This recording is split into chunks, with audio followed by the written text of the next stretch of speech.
And there's where I want to sort of go towards, is that just yesterday, the day before, I noticed there was a West Australian company that's tied up with a Thai corporation to market lupin snacks from a non-agriculture, non-farming background. That was really interesting, because I know that we have a lot of lupins, but maybe you can sort of expand on that from your side of view. Yeah, well, lupins were first farmed in Western Australia in the 1850s, 1860s, which is really early considering we were only settled in 1829. And it was originally noticed that wherever the lupins grow, the crops would grow better that next year. So the farmers, without the science, started noticing this. So they're actually using the lupins to basically feed sheep, pigs, cattle, okay? But then it was, as lupin farming has developed and the more edible versions were grown, being low GI, which links to our last topic, is that as it was developed, people started to, hold on, this is a superfood here.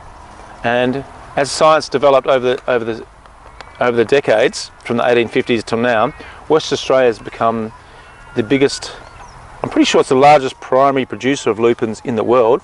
Well, Australia exports 80% of all lupins in the world. 80% of all lupin export is done by Australia. And Western Australia, where we're speaking from now, is the biggest of that. So Western Australia is really at the forefront of lupin production from a primary produce level, but now it's actually expanding into a real culinary level.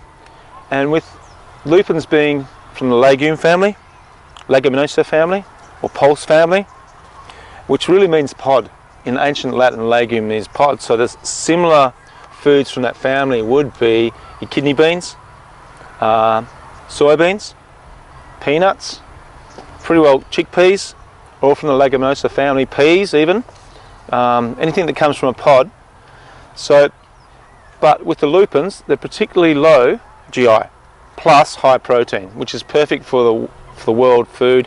And you mentioned Thailand, they're working closely with Western Australia to provide a food source of lupins to Thai, and they're coming up with recipes and ideas to get that into the international market.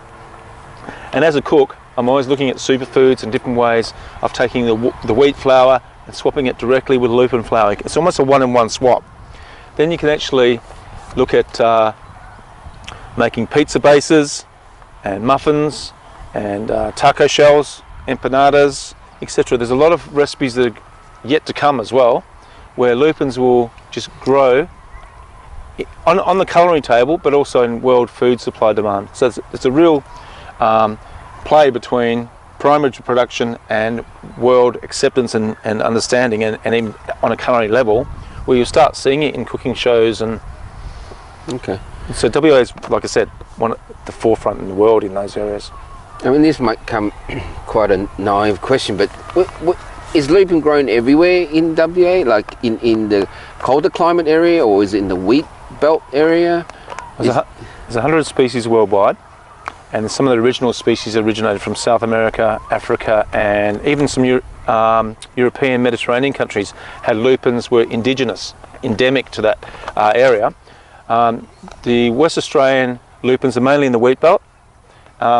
There's some pockets in the southwest and some pockets in the near Geraldton there, and even Wongan Hills was one of the original, in the 1850s. Wongan Hills area was one of the original growers of lupins. But it's, like I said, that was really for livestock, and the quality of the crops were improved. But now with the food side,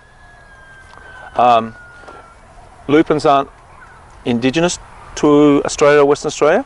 Like I said, those other countries like Mediterranean countries and some African East Africa, but it grows really well. Anything that grows well in Africa grows well in Australia and Western Australia, because they're similar climates, similar latitude, soil.